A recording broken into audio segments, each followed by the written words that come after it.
Hello everyone, and welcome to 5 quick and easy steps to attract more customers and keep them coming back. I'm Caroline, and I'm going to talk you through the 5 steps on this video, on this webinar. If you can, go and grab a notebook, or if you've got access to the workbook, please go and grab that, because you'll need to take lots of notes, as I'm going to give you lots of information tonight. So let me share the screen and then we can get started.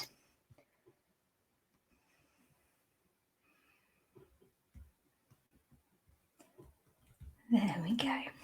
Right, let's get that on. So as I said, I'm here today to talk to you about 5 quick and easy steps that you can take to attract more customers and keep them coming back. Never be afraid to sell whatever's going on in the world. There's always the same amount of money in the world. And in situations like we've got at the moment with COVID-19, people are going to be saving money because they're not traveling places and they're not going out. So never be afraid to sell. And even if you don't think your products are right at the time, which we'll talk about in a while, you should always be staying visible, so that when people are happy to buy, or when you're happy to sell again, people will know who you are, and you haven't got to start from the beginning, really. Today, what I'm going to do is take you through the 5 steps and all the tools, techniques and strategies that go along with them. And then I've got a few bits to talk you through after, and a few questions that have been asked when I've run this live, so that you get some feedback as well. So let's begin.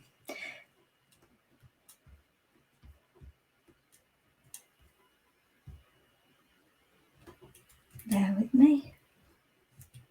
There we go. So, okay. We all know why we need to attract customers. That's pretty obvious, but there's a key important, there's quite a few important reasons that we need customers to keep coming back. So many years ago, businesses kind of just focused on getting one customer in, and then they focused on the next customer and the next customer, and all those customers they had used to just kind of go by the wayside. Nowadays, people are kind of cottoning onto that, and they're starting to think about the customers they previously dealt with. And there's a number of reasons for doing it. First of all, happy customers will bring in more customers. How many times have you bought something that you love, or worked with someone that you thought was amazing? So what you've done is you've gone and told someone about it. So by keeping customers happy and keeping them coming back to you, they're going to be happy. So they're going to tell more people about it. Also, it will build trust, and people are a lot happier to buy from companies that they know and they trust. So if you can focus on kind of past customers who have already started trusting you and continue building that trust, you are going to reach amazing things. It can also increase profits. Now, it is 5 times cheaper to kind of sell to an old customer compared to getting a new one. So that's how important it is. It can really have a positive impact on your profits. And because they're bringing people in through word of mouth as well, you're going to be saving money there. And it can also help you build a sustainable business no matter what's going on in the world. So who am I, and why am I talking to you about it? Well, I'm Caroline from Carry VC Golden Treasure Consulting. We're just in the middle of a rebrand, which is why I've got the 2 names going. So my earliest memories were of my mum and dad talking about business. My dad had a big B2B business, so business to business company, where he sold window cleaning equipment. And dad was the epitome of an 80s, 90s salesman, but without the sleazy side, just the kind of good salesman, knew how to talk the talk and knew what he was doing with business. And then my mum did everything that kept it running behind the scenes. So together they were an amazing pair. And as I say, my earliest memories were sitting around a dinner table, listening to them talking. And I always felt like I was a little bit different. I never felt quite like I fitted in at school. I was always on the outskirts. I was never in one of the popular crowd. And without knowing it, I seemed to stand out and be just different. And maybe this was because of the entrepreneurial blood in my veins. And then I went to uni like everyone else did. And halfway through my second year, I sat there and I thought, what am I doing? This is completely wrong. So within 2 weeks, I took the scary step of leaving uni, and everyone sat there and was like, why are you taking this risk? But all I wanted to do was go and work in the card and gift shop that my mum had started. So I went back home and I worked, and I learned everything I could about business, and it all made sense. At night, I'd be studying with either the Open University or with college, learning how to market the business. And I'd be working in the day, building the business, introducing new products. And it was here that I discovered my love of business. and loved helping kind of customers. So everything was going really well. We'd built a really strong business until we got a letter which said they were going to introduce car parking charges. Now, anyone with a small business on a small village high street knows this is a death sentence. Suddenly, people were going to be restricted to an hour's parking. So I, at the young age of 23, decided I was going to make a stand and I was going to get the businesses together to fight this. So I formed the Hagley Business Association. And I remember the first meeting sitting there and being petrified, standing up in front of kind of 50-year-old businessmen who'd been doing this forever. But they supported the idea. They elected me as chairperson, and I led the association for 5 years. Within those 5 years, we managed to stop the car parking charges, and we managed to build a really positive community, which helped the businesses grow. We did late night shopping events. We did thank yous to customers. We just built a really positive atmosphere. And it was here that I learned how much I love to help businesses grow. Then life threw a few curveballs at me. My husband joined the military, so we sold the shop. And then 5 years ago, I got the opportunity to buy a bridal shop. This was my ultimate dream. Now, the shop I bought was run down, very tired, and had no shop front. Most people would say this is not worth going into, but I thought, no, I'll do it. So I bought the shop. Within 12 months, I managed to triple the turnover. And this was purely by introducing marketing and some of the tips I'm going to share with you today. And then 12 months ago, I realized that I love the shop, but I wanted to help other businesses, which is where the consultancy came about. So I help small business owners grow their business through the magic of marketing, and I give them relevant ways to grow their small business. I don't give you the things that only apply to kind of Apple and companies with $1 million turnovers. I give you realistic and relevant strategies, which I'm going to show with you today. So should we get started? So what are the 5 steps? Well, first of all, you need to understand your customer. Then you need to offer the right product or services. Then you need to master your message. You need to perfect your promotions. And step 5 is to offer a wow experience. So what I'm going to do is take you through each of these steps today and all the techniques and tools that you need to go through them. So let's begin. Step 1 is understand your ideal client. Now, if you're part of any online mentoring group or any Facebook group or anything like that, you will probably have heard of ideal client. The reason this is so important is because you must know who you're going to serve, because that will show you what products and services to offer, where you should be promoting your business, what you're going to say, what interests them, what needs they have, where you can find out more information about them to make sure that they keep coming back to you, why they will come back to you, who influences them. And you need to know your customer. So you can do this in 2 ways. You can either understand your target market or you can understand your ideal customer. So your target market is kind of a group of your perfect customers, all who have common characteristics. And you need to know kind of the age, the location, the language of your target market, what they earn on average, what they're interested in, whether they're married, whether they've got children, so kind of what stage of life they're at, and what problems they're facing on a daily basis. So if you want to stick with target market, that's absolutely fine. That's what some people prefer to do. It's entirely up to you. You can delve deeper with your ideal customer.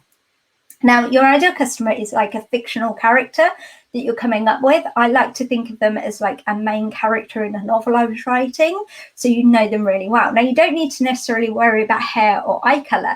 You can just work out kind of age, their family lives, if they've got married, if they're married, if they've got children, if they're engaged, if they're living on their own, they're living with family, where they work, how they've been educated, how much they earn, whether they see their colleagues, whether they're home workers, things like that.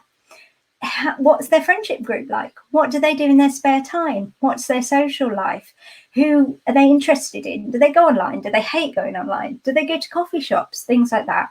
How they find out about things? Do they follow influencers? Do they follow kind of celebrities? Or do they just listen to recommendations from friends or family? You then need to think about their buying habits. How do they like to buy? Do they like to buy online? Do they like to go and visit shops? Do they like an experience? And then you need to understand their problems. And by working out everything else about them, you'll be able to see their problems quite clearly because you'll know them really well. And you may find it easier to give them a name, to kind of think about the hair and eye colour, it's entirely up to you. But what you've got to do is what works for you, but you have got to know kind of who you've got in mind before you go any further, because it will make everything else so much easier in your business. So then once you've worked out your ideal client, you then need to come up with the right products or services, because there is no point in having perfect ideal client and you're offering them something they're not interested in. So let's look at this now. So you need to make sure that you're offering the right product or service, and you need to make sure that your products meet your customers' needs. You need to make sure they're priced correctly. You need to offer them at the right time, and you also need to check what your competitors are doing. So let's look at each of these stages now. So by working out your ideal client or your target market, you will know kind of what their needs are. But you don't just need to work out the needs in terms of your ideal client. You need to work out the needs in terms of customers who've already bought from you. Now, the reason I've included this pyramid is it's called Maslow's Hierarchy of Needs. So this identifies kind of human needs, and the bottom section, so the purple section, those are the most basic needs. And until we fulfill each kind of level of needs, we don't look at fulfilling the other needs. So let me talk you through these now, and then I'll explain what the red line is. So the first needs, the bottom needs, are physiological needs. So these are kind of basic needs as humans. So they're food, water, warmth, rest, health, things like that. Then you've got your safety needs. So these are kind of financial security and kind of having a family life that you feel kind of is supportive, kind of feeling safe with your health, making sure you've got a bit of money stashed away, things like that. Then you've got belongingness and love needs. So these are kind of where you start to have relationships, maybe marriages, friends, having children, kind of having those kind of just relationships and communities, really. And then you've got your esteem needs. So these are kind of needs of prestige and feelings of accomplishment. And then you've got your self-actualization needs. So this is where you kind of strive to be creative, or you want to learn new things, or you just want to fulfill your potential. Now, the reason the red line is there is because the bottom three needs must be met before people will try and feel kind of meet their needs of prestige and feelings of accomplishment. So depending on what's going on in the world at whatever time, you need to make sure that those bottom needs are met. Now, it may be that you offer something that, yes, okay, gives them a creative outlet, but it also gives them a community, in which case you need to work out what your needs are, like what your clients' needs are, where they fall on the pyramid, because then you can identify at different points in time what you can be pushing and what kind of benefits you can be showing your clients. So that's why I put the red line, because those are the basic needs and everything else comes after. And then the next thing you need to do is check they are accurate. Now, how can you check they're accurate? You can go out there and you can talk to your customers. You can pick up the phone. You can send surveys out. You can listen to what they're saying on Facebook. You can see what trends are coming through. Do some research outside of your customers. And you can also go and look at what your competitors are doing and what their clients are saying to them online. And if you can pick up the phone, it will give you so much help. So please try and do that. And if not, go and send out some surveys or just sit in Facebook groups and listen. The other way that's really useful is listen to Amazon reviews and go and look on their book reviews. So type in your subject that you touch and then see what the reviews are saying, because the positive reviews will tell you what customer needs the book has met, and the negative reviews will show you what customer needs have not been met. The other advantage of kind of all of this and checking they're accurate is that it will also show you if your customers are aware of their needs. So for example, for me, I'm a marketing consultant. That doesn't mean I do social media. That means I do the whole marketing kind of sphere. So I can check by doing this research that customers know they need marketing rather than just need social media. And if they don't know that, I've then got to educate them why they do need that. So by checking that A, the needs are actually in existence, and B, that they know what the needs are, you can help grow your business quite easily. The second thing is to work out that your pricing is right. Now, there are so many pricing strategies out there, way too many for me to go into today. But what you need to do is, first of all, make sure that you cover all of your costs. And I mean, even the time it takes to make things. The reason is eventually you might be employing someone and you may have to pay them an hourly rate. Therefore, if you haven't covered your hourly rate, your prices are either going to have to go up or you won't be able to employ anyone. So make sure that you cover your hourly rate if you're making something. You can also work out what your clients can afford. So there is no point in offering something too cheap or too expensive. And when you're thinking about your client's budget, always remember there is a bit of movement in budget. So if you ask someone what their budget was, or if you went in somewhere and someone said, so what's your budget? You might go, it's whatever it is, £500, say. And then they'll go, what really is your budget? And you'll go, well, I can stretch it to 700. So just bear that in mind as well. There is sometimes a little bit of leeway. So what they're saying may be slightly different. If it meets their needs and if it's the perfect product or service, they'll be willing to pay a little tiny bit more for it. And when you're thinking about your costs as well, one of the activities I like to do is sit down and work out how many hours I spend with one customer. So from the first inquiry through to after they purchase, because if you work out that, you're going to be able to go, okay, maybe I shouldn't be discounting, or maybe I should charge a bit more. So for brides, it's about 14 hours per bride. That includes like the first emails, the first contact at, say, a wedding fair, through to the phone calls, through to booking them in, through to the appointments, through to a second appointment maybe, through to ordering, checking the gown, keeping an eye on the deliveries, things like that, to the gown coming in, prepping it, inviting the client back in, storing the gown, all that. So that's how I work it out, because that will kind of be a bit of an eye-opener, which is a good thing because it will mean that you're covering your costs. The other thing to think about in terms of pricing is think about your current customers. Can you offer them discount or loyalty schemes, or can you offer them a referral scheme because they're referring people to you?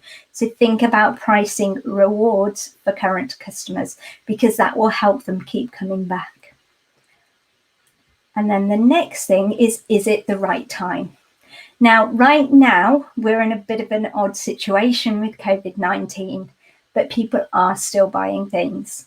Now, what you need to do is, as a business owner, you need to choose the most relevant products or services and adapt your offer to reflect that. So don't be afraid to sell even in times of panic. And how else do you work out if it's the right time? Well, you need to think about what brings you in the most sales at the moment, what's slowly becoming more popular. Do some research, ask your clients what they need. Think about the season. Is it coming up to Christmas? In which case, people aren't going to be buying summer things, or maybe they will be if they're on offer. Think about external influences as well. As things happening in the world that you can't control that might increase or decrease demand. And then the other thing to think about is kind of past customers. What would improve their lives right now? What would make them go, that has solved every problem that I've been worrying about? Because that's the other thing to offer. So think in your ideal client right now, for both your new and your old customers, what is their number one problem at this moment, and how can you solve it? And then the next thing you need to do is look at your competitors. Now, I'm not saying go out and copy them and saying use them for research. So have a look now. What are they introducing? Judge the demand of what's going out there. Use their research that they're doing. If they ask their brides a question, listen, go and watch it on Facebook. Go and see what their responses are to certain things. Go and visit their stores if they've got stores. Go and give them a ring. Try and even collaborate. Just say, look, I want to build this with you if you're in a positive industry. So look at your competitors. That's the kind of final thing about getting your product right. So now, once we've looked at our product, we may discover that it's right, or we may discover that we're on the wrong track. Now, don't panic if you're on the wrong track. Just start from the beginning. Go back to your ideal client and figure out how you can either adapt or change your products or services to make sure that you're offering the thing that your ideal clients need at this point. It may be that you go back and you go, but it does solve all their needs, in which case it might just be your message, which is what we're going to look at now. So step 3 is master your message, and this is where it gets fun. So I always think you need at least 2 messages, one for your business and kind of one for all your products and services individually. And when you're creating this message, you need to make sure that it's clear and simple and to the point. You need to say, make sure it shows who you are, how you help, and what makes you different. And you need to do it in about 2 or 3 sentences. So make sure that you keep your message condensed and clear and to the point. And then I've got a system that I've developed for helping you with your marketing message. And this is the WHIP system. So this is kind of who you are.